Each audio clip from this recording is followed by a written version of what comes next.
You so much. So yeah, we're gonna record the talk, and so thank you very much for everyone being here. It's really nice to see you all. Um, Look forward to the day that we can see you all physically as well. And yeah, so today wanted to offer a little talk about balance in the midst of it all. And there is a lot to that word all in very large font, and a lot that's happening. And so I want to speak to that a bit and have some time for some small breakout rooms just to hear how you're doing in the midst of it all. Some large group comments after that, and then Linda, our president, will offer a bit of a state of a union of what's happening with Inside Santa Cruz. Because we've been in since March 15th, we've been closed. I remember so specifically, it was Friday, March 13th. I was supposed to drive to Southern California to teach a meditation retreat, and it was canceled um, earlier that morning because of the pandemic arising. And I think that we gave our last sit on that Sunday or that Saturday. Actually, that Sunday, I think Betsy and my wife Jan and I, we went around and kind of blessed the center and said, we'll see you later for a while. And now it's October. It's been many months.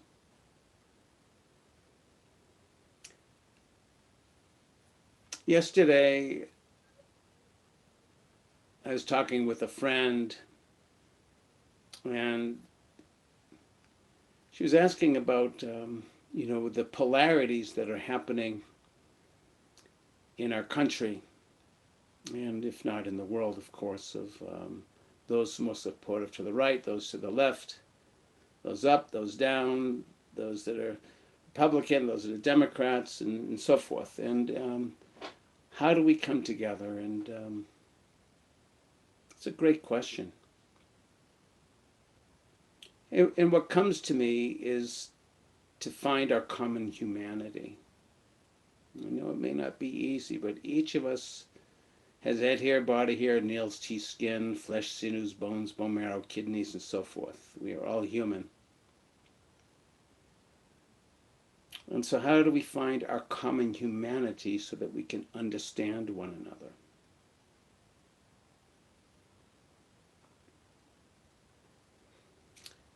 There was a jazz player, just get his name. It's a black man, Darrell Davis. He was an accomplished keyboardist who worked with Chuck Berry and Little Richard. And he had the side interest of, very controversial, but he wanted to try to understand why people hated him because of his skin color. And so he purposely went out of his way to make contact with the Grand Poobah of the KKK. This was some years ago, and got to know him. And eventually, through understanding and listening, they became friends. And this Grand Poobah actually quit the KKK. It was quite interesting and, and a controversial story. But he was focusing on his common humanity. If you get to know me personally and take away some of the myths and the mythologies, maybe there's a way that we can bridge some gaps and to understand one another. And perhaps for many of us within our own families, we have some that vote one way and some that vote another way. And maybe there's agreements on how, when we meet for holidays, all right, we just don't talk about it. Or maybe we don't have dinner together. Who knows? So this, I think, affects many of us. And again, how do we find the common humanity? I happened to be, I remember 4 years ago, and actually Meg was on this retreat, was at the Insight Retreat Center, and Gil Fronsdale and I were teaching a meditation retreat, and it was the first retreat after Trump won the election in 2016, kind of an unforgettable retreat. And I think many people recognized it by the end of the retreat. It's a good thing they were on the retreat. But I remember, I don't know whether it was Gil that said this or myself or someone else, but in regards to our common humanity, like if we saw an accident on the road, for example, our common humanity would probably be a pull inside us to want to try to help this person, whether calling 911, maybe going over to helping. I mean, the impulse, this is a fellow human being that is hurt. And we don't stop to ask who they voted for. It's a common humanity. So I know we're up against a really big election on Tuesday. It cannot be denied. And on top of the election, living with a lot of racial unrest, political unrest, climate change, the pandemic. There's a lot. And I think the importance of Dharma practice as a way of finding our balance in the midst of it, which doesn't mean that we don't become detached or not caring. I think we care a lot, or for some of us care a lot about ourselves and each other, but also this wisdom of finding balance. In the Tuesday noon sit, we've been focusing the last few weeks on the 10 paramis, or the 10 perfections, or the 10 qualities of what a bodhisattva undertakes in order to become a Buddha someday. So I find that these 10 perfections or qualities not only lead to Buddhahood, but they also lead to sanity. We've been working with these each week. And actually on Tuesday, which is our last time working with the paramis, we're ending with equanimity, which is, I think, a really good place to land on Tuesday. But, to me, like these qualities, perfections that leading to Buddhahood also lead us to sanity. The qualities of generosity. Such a beautiful quality. Lessening our sense of selfishness, extending outwards to another. This is an ingredient for common humanity, the quality of generosity. The quality of morality or virtue, integrity, again, is a support of our common humanity. The precepts are so gorgeous. They begin with safety, not killing living beings, and building the sense of trust by not stealing from one another, the sense of respect by not harming with each other with our sexuality, the building of sincere and mutual and honest and empathic communication of wise speech, and then lastly the quality of clarity, awakening, not dulling the mind with intoxicants. These are aspects that develop our common humanity. The quality of renunciation, and actually a wonderful way that I like to interpret this is from one teacher speaks about renouncing those things that don't serve your health and well-being, or self-destructive tendencies. That's a beautiful quality. The cultivation of the quality of wisdom. Wisdom is understanding about suffering and how it's caused through our unawareness, through our grasping, through our aversion, the pathway towards the lessening of that, and how to live our life. These eightfold steps of cultivating our virtue, concentration, wisdom, the quality of wisdom. The qualities of energy or effort. There's a wise effort, sincerity of wanting to awaken. The quality of patience. My teacher, Tampu Lucero, used to speak about patience again and again and again, that patience is the way to Nibbana. Patience is the way to Nibbana. I used to hear him say that all the time. He'd talk about patience, and I would just get so impatient listening to him give teachings about patience, and I'd be wondering inside my heart, how do you become patient? I'm so impatient. But then it began to dawn with me as I began to sit with my impatience and feel what it feels like physically and mentally and emotionally, and cook with it and stew with it. And being aware of all the different things that are coming up with my pain of not wanting to be here and just wanting to be somewhere else, all this evoking of what came up as I sat with my impatience. But lo and behold, not that I could say that I've mastered this particular parami, but lo and behold, as I was able to actually sit with my impatience and acknowledge everything that was coming up within it, I was discovering I was actually becoming a little bit more patient. It was a big surprise to me that my willingness to be with impatience helped grow a sense of a little bit more patience, and that it is an incredible quality because I'm so apt to jump in to do something. And of course, sometimes it is wise to jump in and do something, and our discernment of when is that to be and when is that not to be. The quality of truthfulness, that this is one of the other beautiful qualities of the paramis, is sincerity of honoring what is true within us, what we experience, to be sober and honest with ourselves, which at times can include some difficult feelings, acknowledging some of the parts that I like, some parts that I don't like, inviting me to speak honestly, to be honest. The quality of determination, resolution, which is similar to effort, but it's this quality of, I want to wake up. I want to grow with more compassion. I want to reconcile that by the time that I'm lying on my deathbed, I will have made peace with myself, with others in the world. There's a resolve, a commitment, a determination to grow, to be a better person, if you will, to make peace with our own hearts.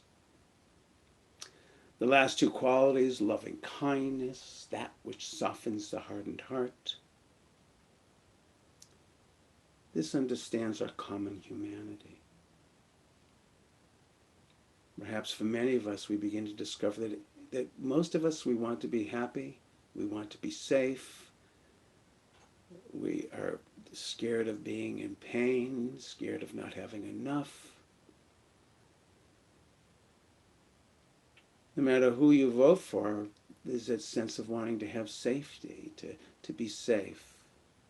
So that quality of loving kindness is such a beautiful way of establishing our common humanity. The last quality is this quality of equanimity. And equanimity is such a beautiful quality, and I'd like to first begin by saying it's not complacency, it's not apathy, it's not caring about things, it's not disassociation. You could say that equanimity is a wisdom factor. It has perspective. There's a sense of seeing perhaps a bigger picture, understanding that things come and things go. So there's a quality of wisdom in equanimity. And so, I find that with these 10 qualities, we can be in relationship with them. Perhaps developing them in finer and more beautiful ways. So in relationship with our generosity, with our morality, with our renunciation, with our wisdom, with our energy or effort or patience and truthfulness, determination, loving kindness, equanimity. These are qualities that we can be in relationship with and grow and develop as a practice. Through the years, I've actually worked with a number of students and people that we would practice with one of these once a month. And then we'd come back once a month and we'd talk about, so how is working with generosity for this month? How is it working with virtue for this month? So these are practices that we can practice with and be in relationship with that can be supportive particularly in these times of such duress and uncertainty, can we find our grounding in the Dharma teachings. And I know and trust that perhaps for each and every one of us here has our sides, and we know who it is that we want to vote for and who we don't want to win or to lose. And I want to respect that and not get into that part of it. But what I want to, can we begin to how do we begin to bridge and find our common humanity in this? It was hoped for a few moments at the beginning of the pandemic that there was almost a sense of a common humanity, but then it became very political and separate. But that we are one human species.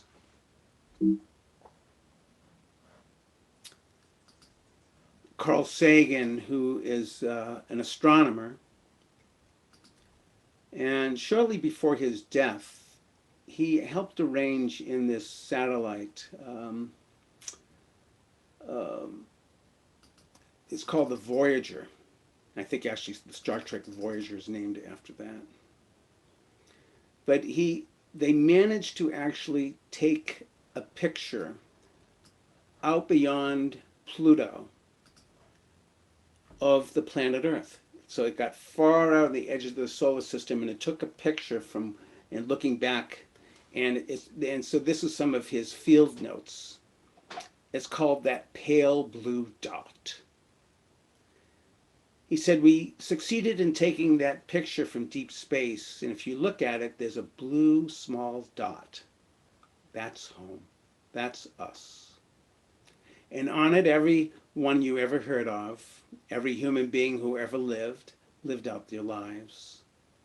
The aggregate of all of our joys and suffering, thousands of confident religions and ideologies and economic doctrines, every hunter and forager, every hero and coward, every creator and destroyer of civilizations, every king and peasant, every young couple in love, every hopeful child, every mother and father, every inventor and explorer, every teacher of morals, every corrupt politician, every superstar, every supreme leader, every saint and sinner in the history of our species lived on that mote of dust, that pale blue dot suspended in a sunbeam. The earth is a very small stage in a very cosmic arena. Think of the rivers of blood spilled by all those generals and emperors so that they, in their glory and in triumph, could become the momentary masters of a fraction of this dot. Think of the endless cruelties visited by the inhabitants of one corner of the dot on a scarcely distinguishable other inhabitants from another corner of the dot, and how frequent their misunderstandings, how eager they are to kill one another, how fervent their hatreds, our posturing, our imagined self-importance, the delusion that we have some privileged position in the universe, are all challenged by this point of pale blue dot in its light. Our planet is a lonely speck in the great enveloping cosmic darkness, and in our obscurity, in all this vastness, there is no hint that help will come from elsewhere to save us from ourselves. It is up to us. It has been said that astronomy is a humbling, and I might add, a character-building experience. Into my mind, there is perhaps no better demonstration the folly of human conceits to this distant image of our tiny world. And to me, it underscores our responsibility to deal more kindly and compassionately with one another, to preserve and cherish that pale blue dot. It is the only home we have ever known, this pale blue dot. Our common humanity. It's even said that actually astronauts that go out into space and are there for a while, they have a certain type of an effect. I'm actually forgetting right now the particular name for this.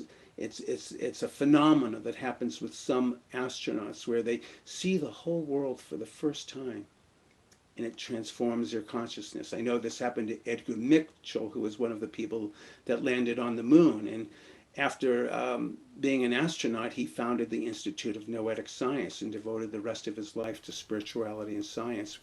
He had a powerful experience when he took this picture of the Earth rising from the moon, and it changed his consciousness. What is this life? We are one humanity. So I'll just speak from some words of Reverend Dr. Martin Luther King that I just love so much. And it corresponds so deeply with the Dharma. And of course, within the Dhammapada, it speaks about that hatred never ceases by hatred. Only love ceases hatred. And that this is a universal law. So this is from Dr. Martin Luther King. He says, the ultimate weakness of violence is that it is a descending spiral, begetting the very thing it seeks to destroy. And instead of diminishing evil, it multiplies it. Through violence, you may murder the hater, but you don't murder hate. In fact, violence merely increases hate. And returning violence for violence multiplies violence, adding deeper darkness to a night already devoid of stars. Darkness cannot drive out hate. Only love can do that. He's speaking about our common humanity, and he goes on to say that I have to say to you, I've decided to stick to love. I love how he says that. I have decided to stick to love. And I know that love is ultimately the only answer to the problems of humanity. And I say to myself that hate is too great of a burden to bear, so I have decided to love.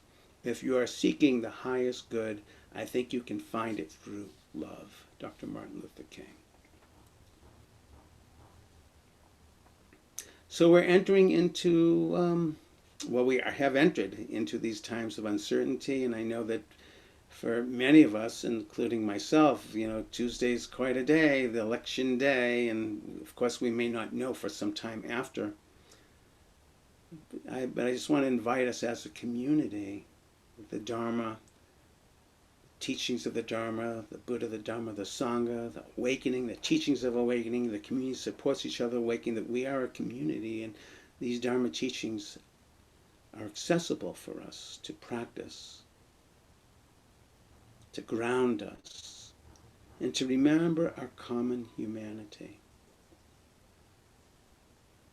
and to celebrate our common humanity, and to respect our common humanity, even if they don't have the same opinion that we do. And perhaps there is a way, just like that black musician finding his way with the Grand Poobah of the KKK and finding some place to understand one another.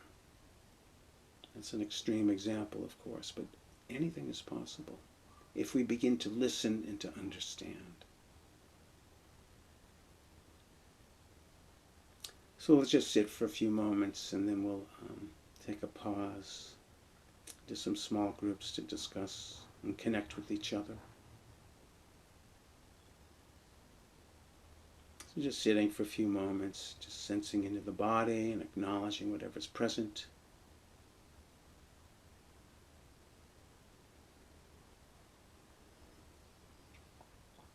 And I'll again invite in these reflections of the Buddha, the Dharma, the Sangha, the awakening, the teachings of awakening, the community that supports awakening.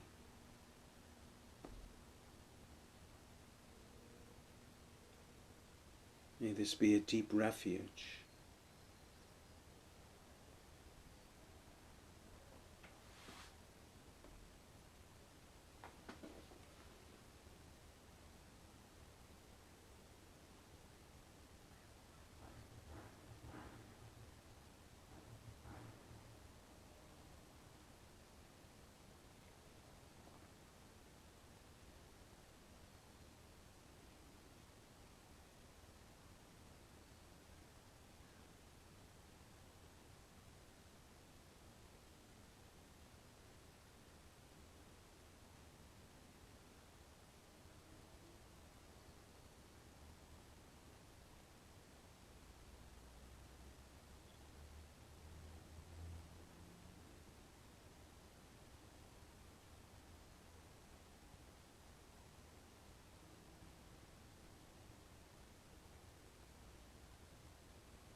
Thank you.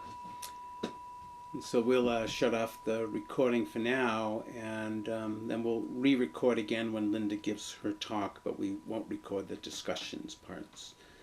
And yeah, I'd like to just more business type questions, and this was really designed more like this space was to hear how the hearts of you are going. But I think it's probably looking at the clock. I think this is a good segue time. So I'm going to invite Linda to come on, and she has a little report, and there'll be some Q&A, and some of that question will be addressed as well as others. So thank you.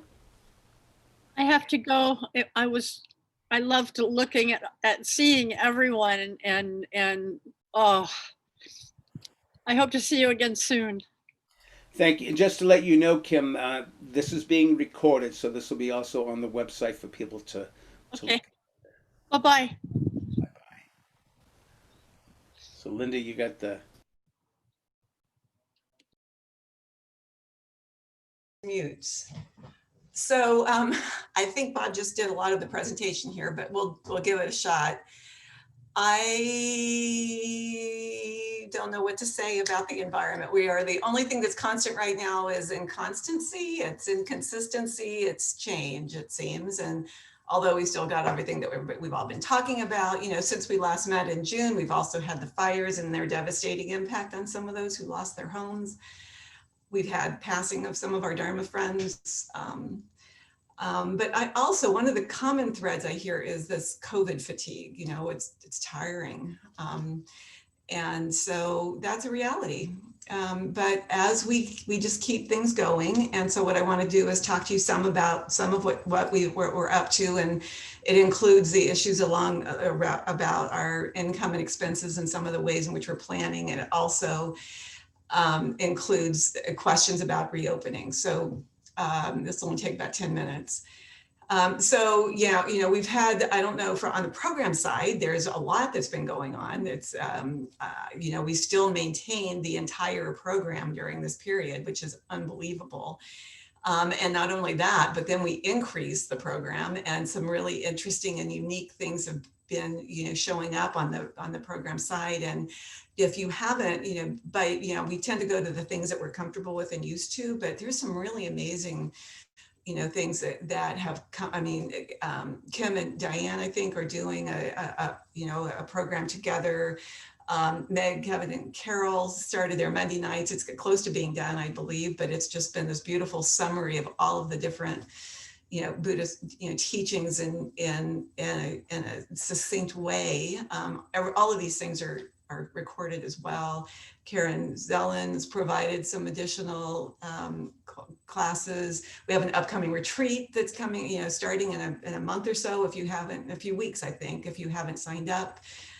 It's going to be on Zoom. Home retreating, if you haven't done it yet, can be just a gift. It can be really, a very sweet way to spend time. So don't let sheltering in place stop you.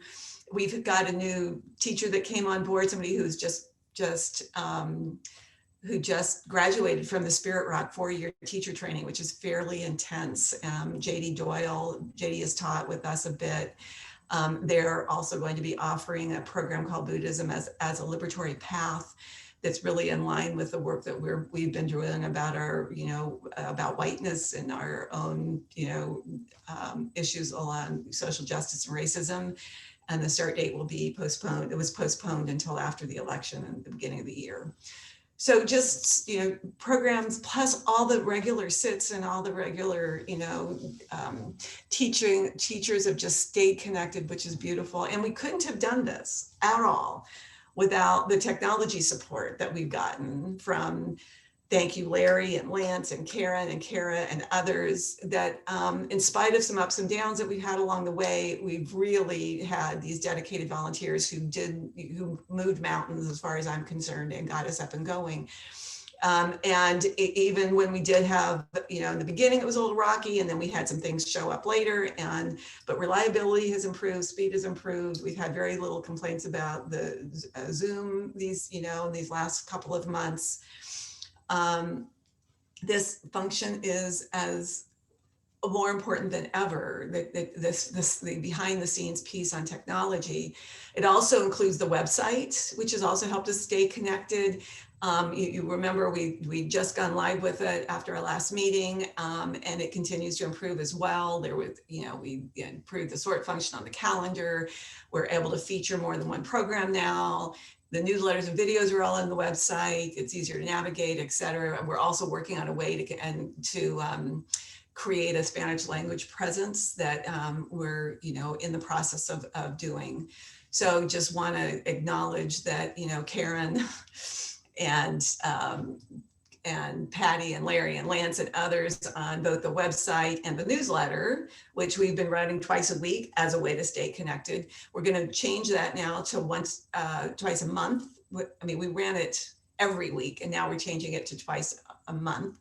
And I think that is, it's to give them a little bit of a break, but also you're noticing I may be a little less news lately because there's not quite as much. So we think we can do it every 2 weeks. And if not, we'll increase it again.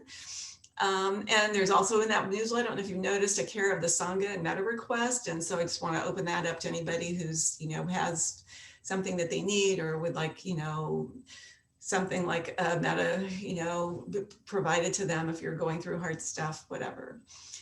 So, we're maintaining, we're staying connected, really, really important pieces of that.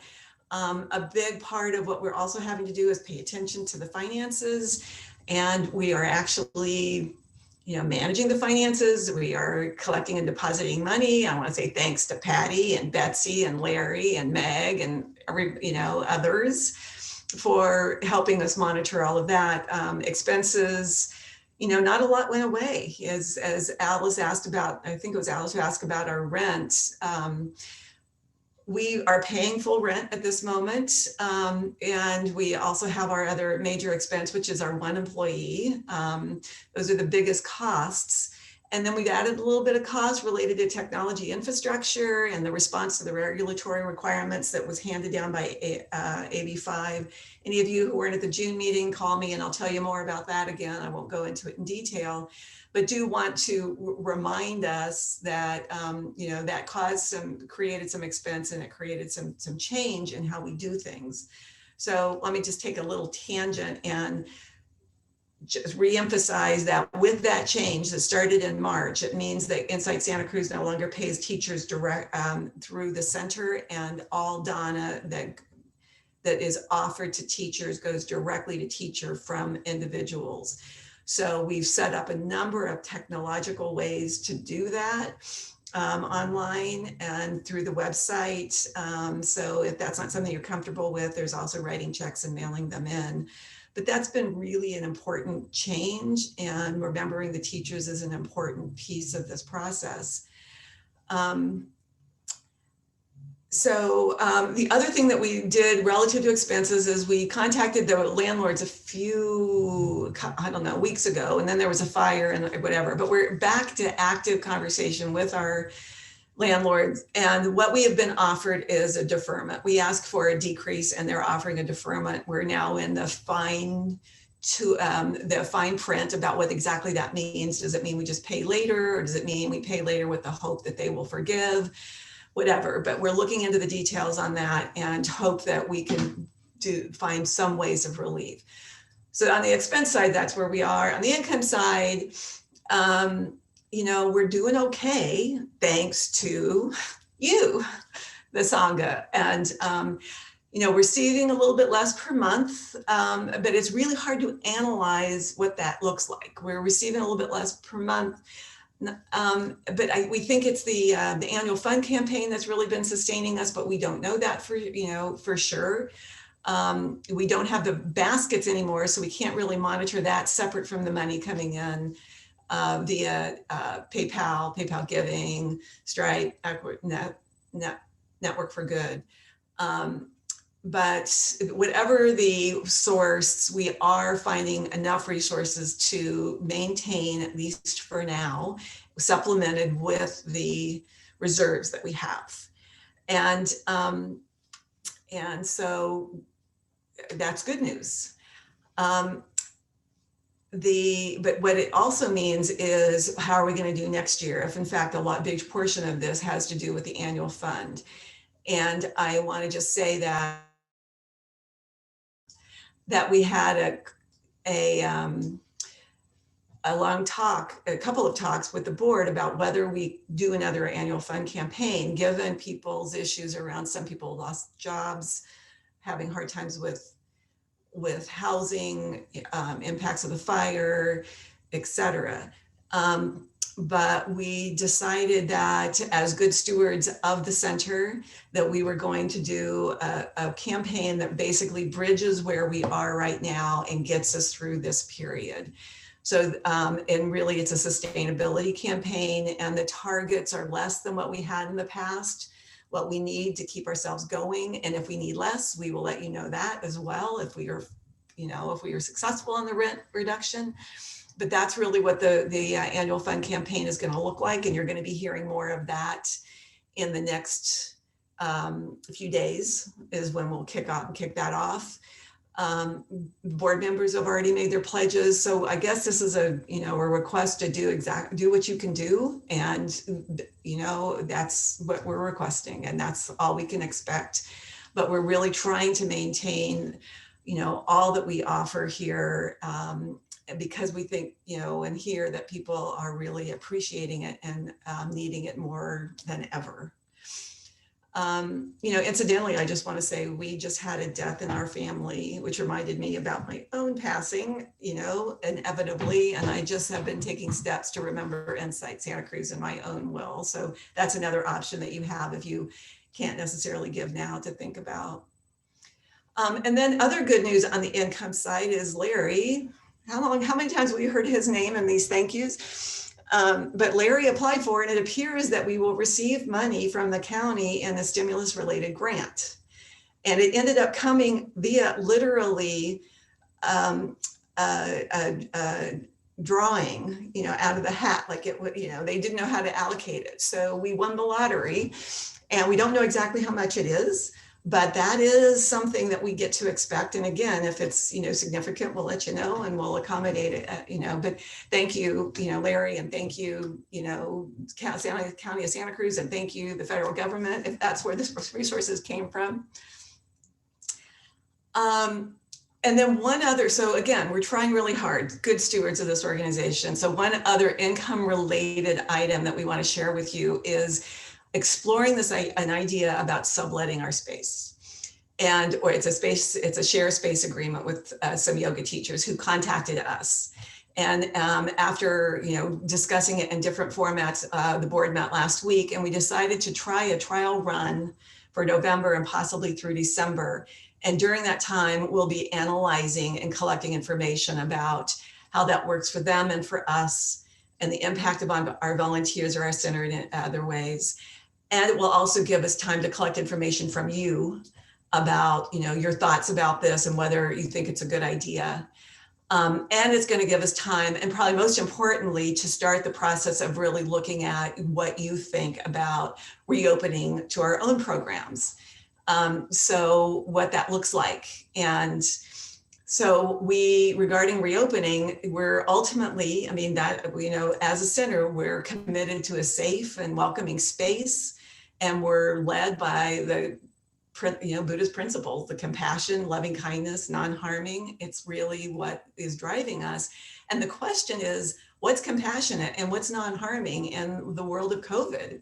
It's an interesting question. Is non-harming open, and offering the center, or is it keeping folks safe? So that's our process, and we're in it, and you're going to be in it with us. So we're preparing first a survey of the teachers, really to understand their readiness, because if teachers aren't ready, then it seems like it's a hard thing to open. And then we will likely be following up with a Sangha survey, similar to what we did last May. And it was a beautiful response, and we hope you all again respond to this one. And, we'll look at that. But just as Bob was saying a few minutes ago, it's complicated because it's not just about opening the doors and having a teacher show up. It's really, it's about volunteers who open and close, and volunteers who clean. It's very different to have the weekly cleaning compared to an hourly cleaning that might be required. And we need new protocols for in and outs and distance seatings and, use of the fabric cushions and whatnot, purchasing of HEPA filters and sanitizer, et cetera, and understanding what we would do if there was an outbreak or transmission. So it's like we're trying to hold all of it, and we take it seriously. And if this is something that's really important to the center and we can figure out a way to pull it off, then the process will be it will be done clearly in a very slow and gradual way. So it might be 1 sit or 2 sits per week, when the time comes. But we can't commit to that at this point, and we're just really wanting to know what our process is. So the last thing I want to talk about is that assuming our annual fund campaign is successful and resources are solid, honestly, one of the biggest challenges that exists now and has existed for a number of years is about Donna in terms of time and expertise.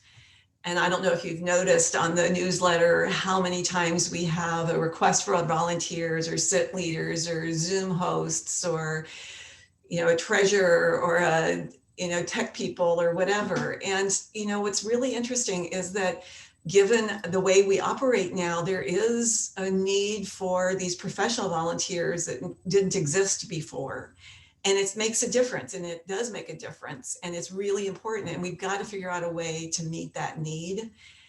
And so I'm going to just list these for you, and I want you to think about maybe what you could possibly do, or what you could possibly do in the future, not now, but maybe in a year, or whatever. You're going off a board, maybe you can go on a new one, or, well, I don't know how to do, I've done bookkeeping in the past, but I don't know QuickBooks. All of the ways in which you might be able to contribute, even in a little way.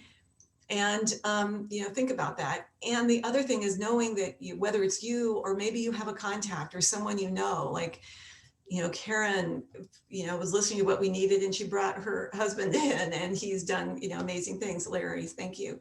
So I would like you to hear this and those in that way. And if there's anything that you feel like you're capable of doing, because if we don't do this, if we don't figure this out, we either have to cut back significantly, or we are, we're at risk in some ways, in some ways. And it's not serious yet, but people are really tired who have been doing some of these jobs. So for example, our increasing dependency on technology, during this time, we couldn't be doing this without technology, and it includes webmaster, eBlast person, MailChimp, survey management, audio, video streaming, Zoom. It's an infrastructure that didn't used to be necessary for us to operate, that does. And then, there's some of these are more professional, and some of these can be learned. We also have professional needs to take some level of skill relative to, like, the treasurer, the bookkeeper, fundraising, payroll. Those are things where we have people in place, but we are going to be seeing them transition out. And those are hugely important jobs. And I want to just do a shout out to our dear bookkeeper, Betsy.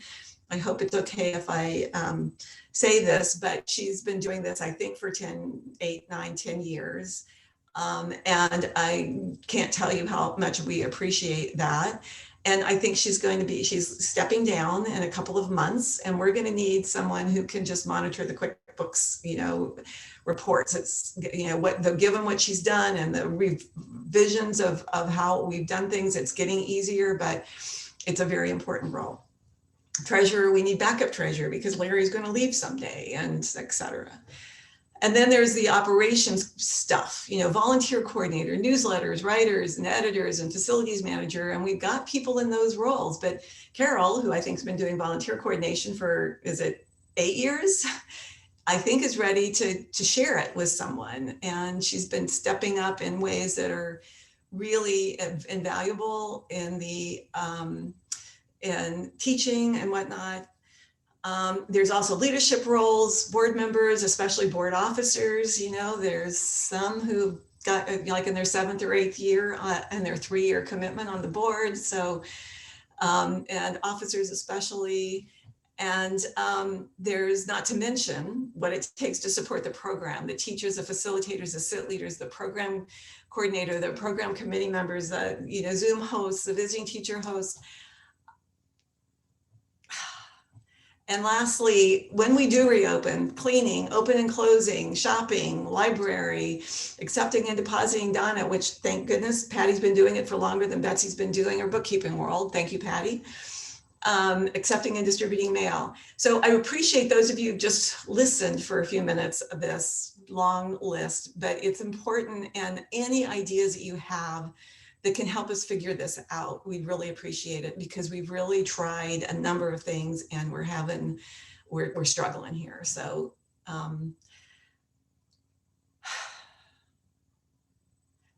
thank you. So like I said, you could consider any one of these jobs, or you could help us find people who could maybe do these jobs, or you could, take part of one, or you could just help us brainstorm. What do we do here? The other thing I want to say is, I bet everybody on this Zoom call is volunteering in some way. And thank you for all the ways that you are or have volunteered. So just want to say thank you, because I know almost everybody steps up in one way or another.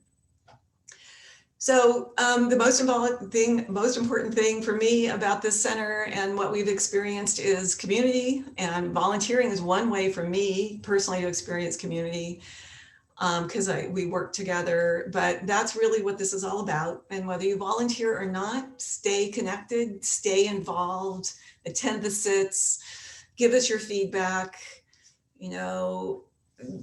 we just welcome you in every possible way that you can be a part of this, the community, because your presence here is what feeds me, and what the learning is what supports all of us, I think, and that we need it now more than ever. So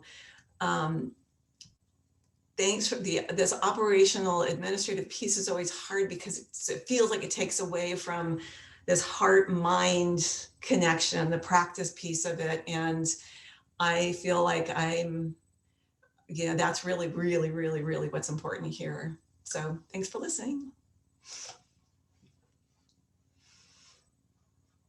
Do you have any questions? I need to leave, but since I live far away, I no longer drive, and I have mobility limitations. I can't volunteer for any of those wonderful volunteer duties, but I do have an advanced practice credential as a nurse practitioner and a background in occupational and environmental health. And I just want to suggest to you that in your negotiations with your landlord, that you talk about the ventilation systems, because one of the key factors in reducing COVID risk in indoor environments is having the appropriate ventilation system. And I know that there were a lot of modifications made to the space to make it appropriate for Insight Santa Cruz's needs, but the ventilation system should not be one of them. So HEPA filters are one thing, but the movement of air in the larger spaces and making sure that that is appropriate to that space so that people can be safe in that space is something that you should hold your landlord accountable for. So if you can use that as a bargaining chip, I would say go for it, because it's something, I mean, we're getting past the time where we can keep our doors and windows open all the time. So just anyway, that's just something to keep in mind. So thank you. And I see Bill's on the call too. He's one of the people helping us with that. So we'll take that in mind. Thank you. Okay. I also want to say, not to force anybody into a volunteer job, but every single one of those volunteer jobs I described, except the last little bit of opening and closing, all can be done virtually, just so you know. What else? Any other questions? Yes, Heidi.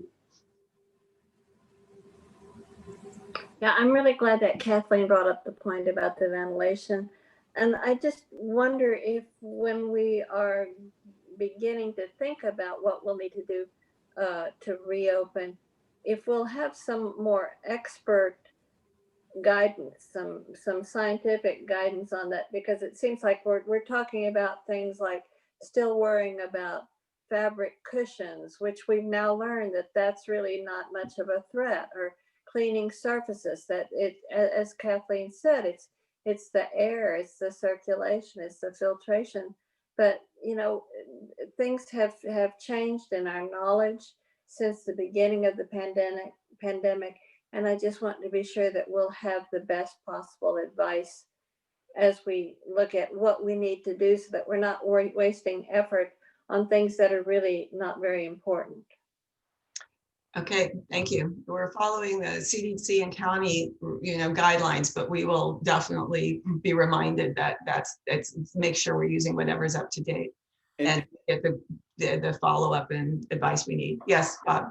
Yeah, there's a physician that attends regular sits, Don Rich, and he also is going to be part of the consulting team that we'll consult with, as well as some of the nurses, and what is the safe protocol if we are able to do this. And just a reminder, even though Santa Cruz just moved to a lighter tier, just a couple days ago, nearly 100,000 people has COVID. It's surging in 40 of 50 states. So we need to pay very close attention to that. Okay, what else? I have a question in regards to subletting. And I'm actually wondering if our lease allows that. We have built in some amount of subletting in the lease agreement. And if we want to do more, we probably will be needing to talk with our landlords, but it's built in because we had the office that we thought we might be subletting when we first signed on board. So that was built into the lease, which is nice. So yeah, there is a possibility, but we are definitely in the middle, looking at the lease as part of this process. Thank you. Yes, Abby. A lot of Linda, as you were talking, it was really reminding me of a similar talk I heard on Friday from the head of Kirby School, Christy Hutton, who's brilliant.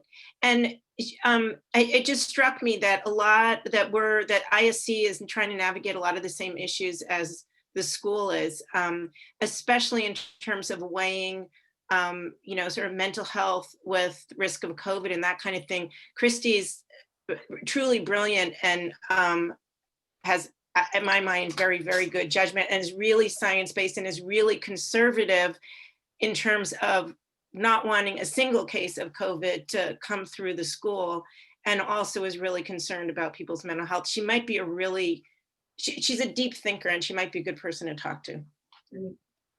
Thank you. And I have to go. Okay. Love everybody. One more question and then we'll get back to Bob. Thank you, Abby.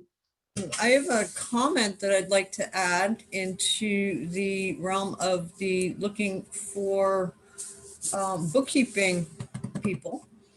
And that is that I am very willing to work with somebody. If they don't know QuickBooks, I'm very willing to work with somebody that is willing to learn it. And there's a couple of other aspects that if somebody wanted to start as somewhat of an assistant to the bookkeeper and move into the position over time, I'm completely willing and open to that possibility. So, it's not that we want to dump it into anybody's lap, full out.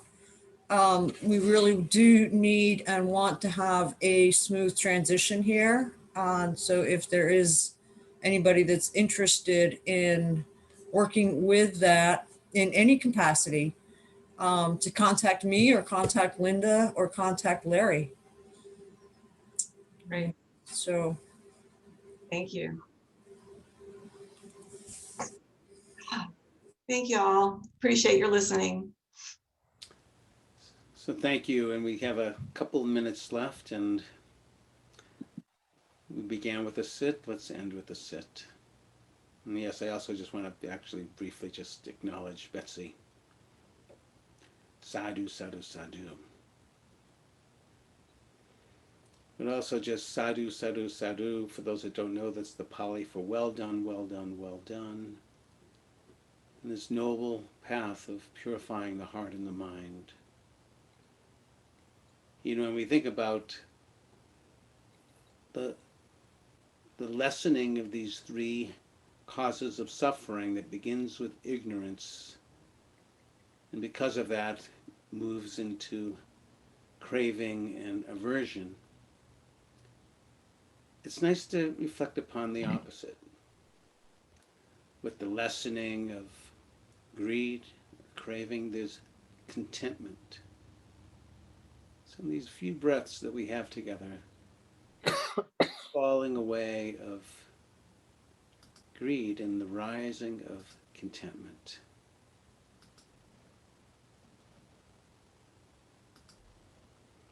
And the falling away of aversion, hatred, in its place is love, metta, compassion.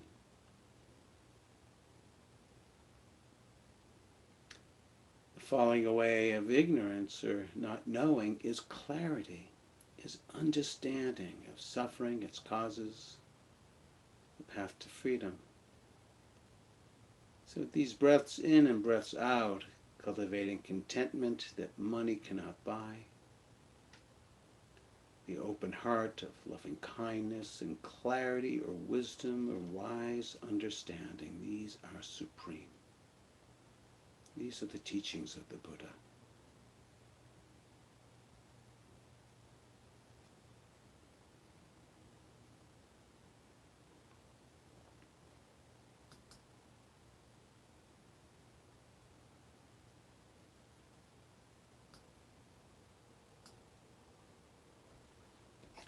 May all beings discover the gateways into the heart and grow with wisdom and compassion. May there be peace.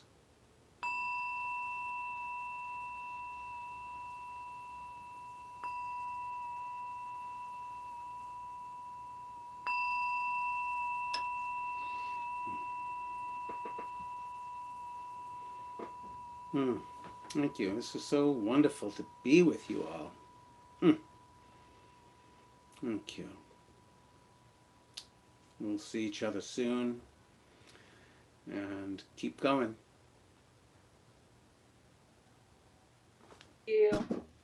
Everyone.